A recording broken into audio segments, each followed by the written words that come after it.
Olá, meus queridos amigos, tudo bem com vocês? Eu espero que sim.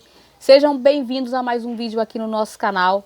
E para você que não me conhece, eu me chamo Fernanda, esse é meu esposo Jorge. Hoje a gente está aqui para trazer para vocês uma análise sobre o filme O Poço. Existem três classes de pessoas: as de cima, as de baixo e as que caem.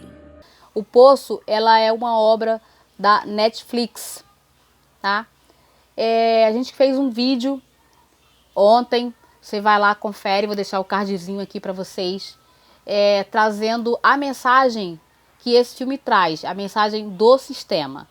E hoje a gente vai estar trazendo para vocês uma análise completa do filme, sobre o que a gente viu. Lembrando que essa é a nossa visão. Vocês podem ter visto, ter tido outro tipo de visão, tá bom? Essa é a nossa visão. O que é o Poço? O Poço é um lugar, né, é uma prisão, onde as pessoas buscam solidariedade espontânea, onde elas buscam se purificar, se libertar de algo. E assistindo o filme eu entendi que existem duas maneiras de entrar no poço. Uma é por livre e espontânea vontade, você pode escolher ir para lá para se purificar de algo. E a outra é se você cometeu algum crime. Então você recebe o direito de escolher cumprir a sua pena no poço ou cumprir sua pena numa prisão ou uma ala psiquiátrica, dependendo do crime que você tenha cometido. Os personagens. No primeiro trecho do filme, a gente já observa o encontro de duas personalidades completamente diferentes. Nós temos o principal, que é o Göring, uma pessoa bem idealista, uma pessoa com pensamento coletivo, uma pessoa que escolheu estar lá por livre e espontânea vontade. A gente descobre que ele foi para lá, já que ele era uma pessoa que fumava bastante, para largar o cigarro e também conseguir um certificado, seja lá para que ele queria ir. E do outro lado, a gente tinha o Trimagasi, que já era uma pessoa completamente diferente. Ele era uma pessoa com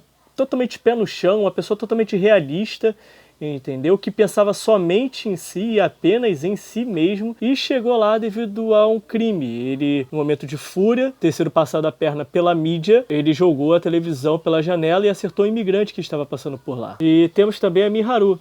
É uma personagem que nos é apresentada como uma moça que está procurando seu filho lá dentro, que ao longo do filme a gente descobre que ela entrou na realidade sozinha, até porque não pode entrar ninguém menor de 16 anos de idade, e que o objetivo dela era se tornar a Marilyn Monroe asiática. Ao longo da história também, conhecemos uma personagem que ela é de extrema importância na história. Ela é a Imogiri. A Imogiri, ela trabalhou para a administração do poço durante 25 anos. Ela era responsável por fazer o cadastro das pessoas que iriam para lá. Ela entra no poço por livre e espontânea vontade, após perder a batalha para um câncer. E lá ela vira uma das companheiras de cela do nosso personagem principal. E vamos apresentar o nosso último, mas não menos importante personagem.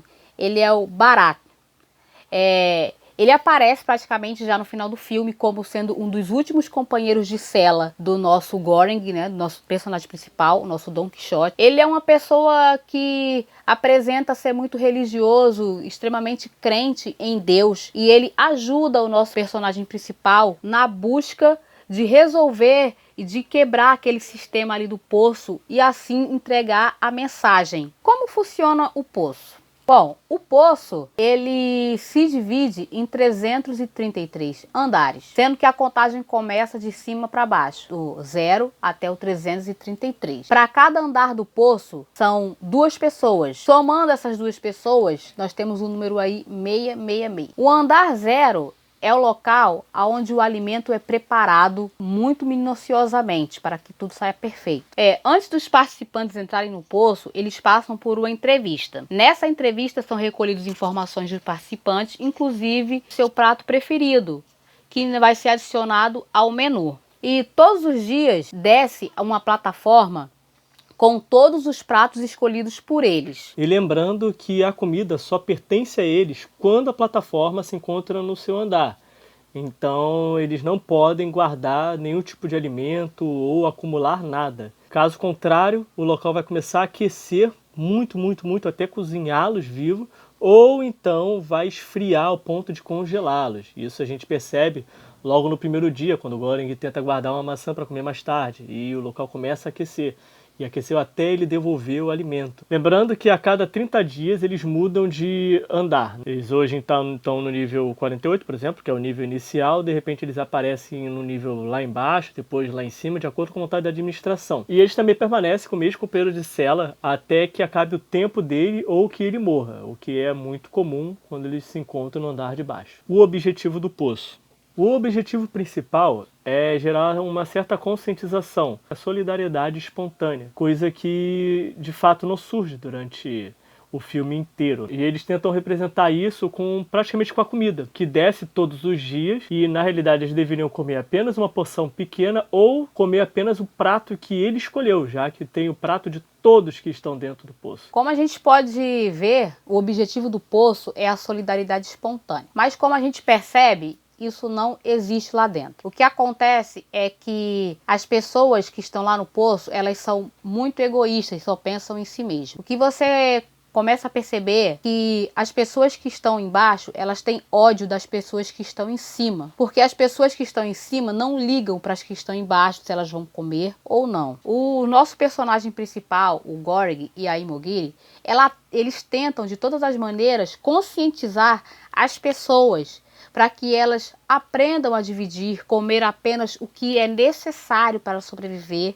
e que chegue comida aos demais níveis. Só que isso não acontece. Aí que nós vemos que o ser humano, ele nunca vai ser solidário porque ele quer espontaneamente. Em uma parte do filme, o Goreng chega a ameaçar defecar no alimento para que a pessoa que está embaixo coma somente a porção necessária e deixe para que as pessoas de baixo tenham oportunidade de comer também. Então eles só passam a fazer o que é pedido em forma de ameaça. E isso acontece aqui fora também. Como nós percebemos, vocês vão perceber quando vocês estiverem vendo o filme, ou vocês que já viram o filme, e quando o nosso personagem principal, ele conhece o Bharat, eles descem juntos, eles dois tentam convencer as pessoas dos primeiros 50 níveis a fazer jejum de um dia, para que as outras pessoas dos níveis abaixo consigam comer. Só que, como a gente já imagina como é o ser humano,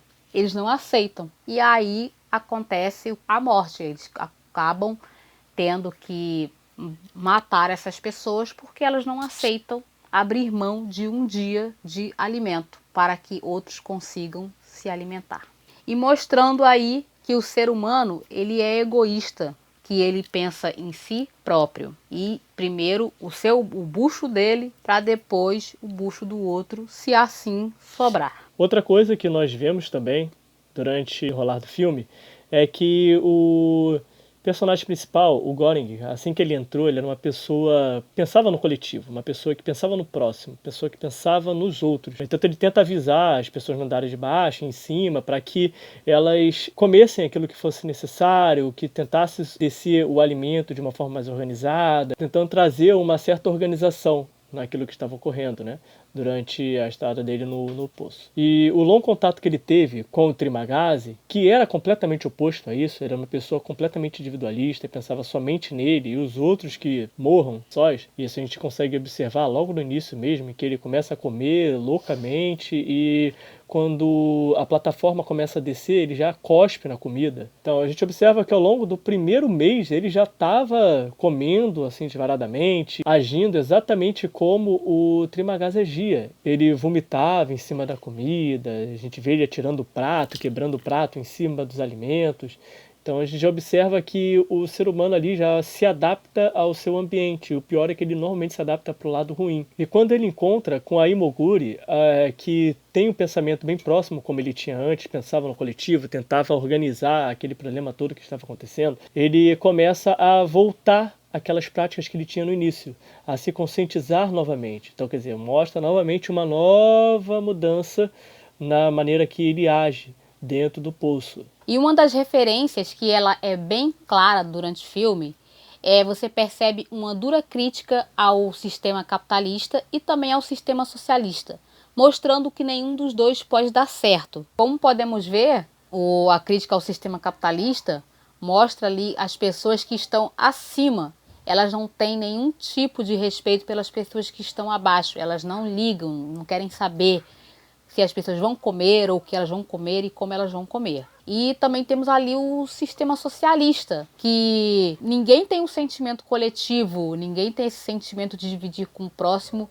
de livre e espontânea vontade. E lembrando que nenhum sistema socialista no mundo deu certo, a não ser que seja pela força ou até mesmo levando à morte. Como foi o caso do filme, enquanto ele tentava convencer as pessoas de serem solidárias, elas não aceitavam. Então ele começou a matar. E o filme também mostra como o homem pode ser ruim quando restringem ele de alguma coisa, nesse caso de alimento, que foi o caso do filme.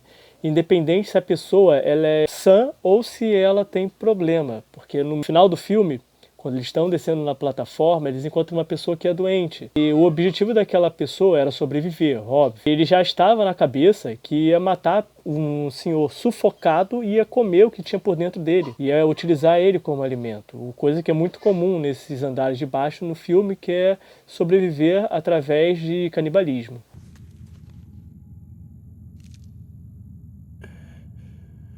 Ele vai morrer? Não, se você cuidar dele. Ele vai morrer de qualquer forma. Eu vou sufocar ele com o travesseiro. Come e não fala bobagem. Eu vou abrir a barriga dele e comer o que vocês deram pra ele. Bom, o que a gente percebe ali no filme é que, de forma bem herética para mim, e até considero uma blasfêmia, é que eles muitas vezes citam passagens da Bíblia tratando da situação deles lá. Como é o caso do personagem principal, ele é comparado a um Messias, a uma espécie de Messias que tenta levar uma mensagem para todos do poço e também para a administração do poço. Como nós vemos ali também, quando a Imoguri ela desce com o Goreng, que eles param no nível 202, ela percebendo que a comida jamais chegaria lá no nível deles, ela simplesmente se mata, ela se sacrifica para que ele pudesse se alimentar dela.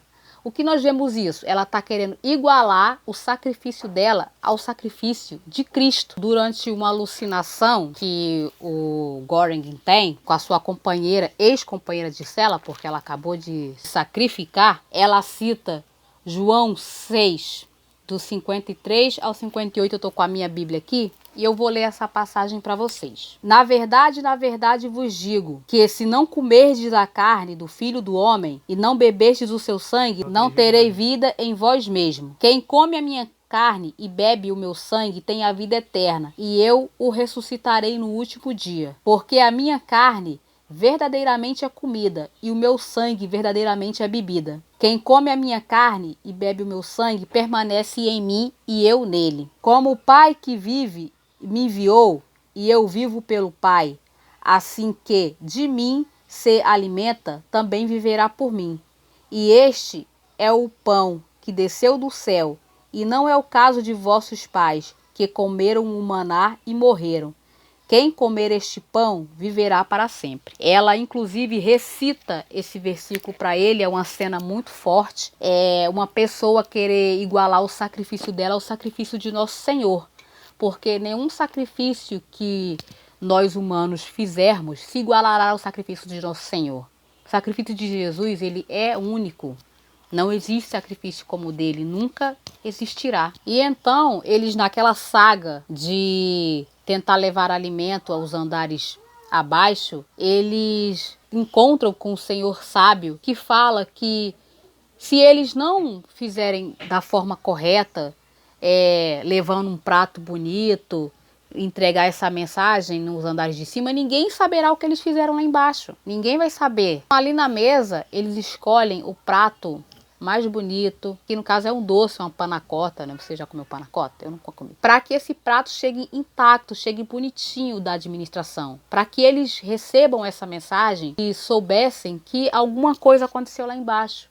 Que aquele sistema que existia no poço, ele simplesmente foi desfeito. E aí eles acabam encontrando a criança que seria a filha da Miharu, né? Que seria a filha, só que depois a gente descobre que ela não entrou com nenhuma filha, que ela entrou lá sozinha. Então, no caso, ela também sabia da criança. E ele já muito machucado, né, devido à luta que eles tiveram com os condenados lá do poço, na tentativa de salvar a Miharu, né, que foi morta durante o filme. Eles descem, o Bharat ele acaba perdendo a vida. O Goreng ele leva a criança com ele porque ele tem, né, uma alucinação que a criança ela é a mensagem, que ela é a mensagem que deve ser levada. Aí cabe a você pensar se ele pode ter chegado lá vivo e realmente ele encontrou aquela criança, que quer dizer que se existia aquela criança ali é porque o sistema falhou de alguma forma, porque segundo as informações da Imogiri,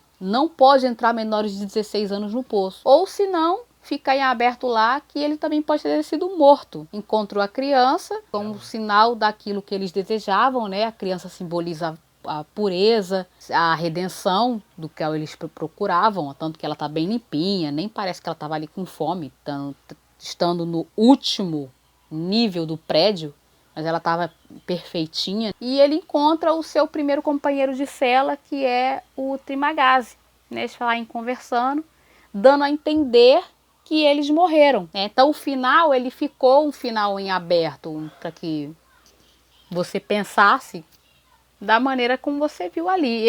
No meu ponto de vista, ele chegou no final sem vida, mas aí vai da interpretação de cada um. Então, resumindo, pra mim aquilo ali era nada mais nada menos do que uma representação do céu e inferno. Céu é o zero, o inferno é a camada mais profunda. Não sei se vocês chegaram a ler o livro A Divina Comédia, entendeu? Eu já paginei algumas coisas pela internet, eu não cheguei a ler esse livro todo, mas eu sei que ele fala de camadas do inferno, vários andares, entendeu? Tem uma referência em relação a isso, sim. E o andar 333 é o mais fundo do fundo do fundo do inferno, enquanto o andar 0 seria o céu, o paraíso. Outra coisa é que o ser humano, ele só pensa em si, ele é mal por si só, e não tem como esperar um ato de bondade de forma completamente espontânea. Normalmente ele vai fazer isso porque ele quer se sentir bem com ele mesmo, ou ele quer mostrar alguma coisa para alguém, ou que é melhor que outra pessoa. Outra coisa é que tanto o sistema capitalista quanto o sistema socialista, nenhum dos dois funciona perfeitamente. Ambos têm falhas, ambos têm defeito e nenhum dos dois funciona de forma perfeita. É uma crítica diretamente a isso. O que também é bem visto ali é que o homem se adapta ao seu ambiente. Então, meus amigos, vamos encerrar o vídeo por aqui. A gente vai tentar ver mais algumas coisas do filme, quem sabe trazer mais alguma coisa falando pra vocês. E fala que você viu, se você achou essa visão, se você teve outra visão. É importante que você interaja aqui com a gente. Então, assista o vídeo passado, falando sobre a mensagem do sistema. O vídeo está muito legal. E não esqueça de compartilhar essa mensagem. Deixe seu like, mais uma vez eu estou pedindo para você. Se você também gostou, deixe seu dislike. Um beijinho, que Papai do Céu abençoe vocês. Até o próximo vídeo e tchau!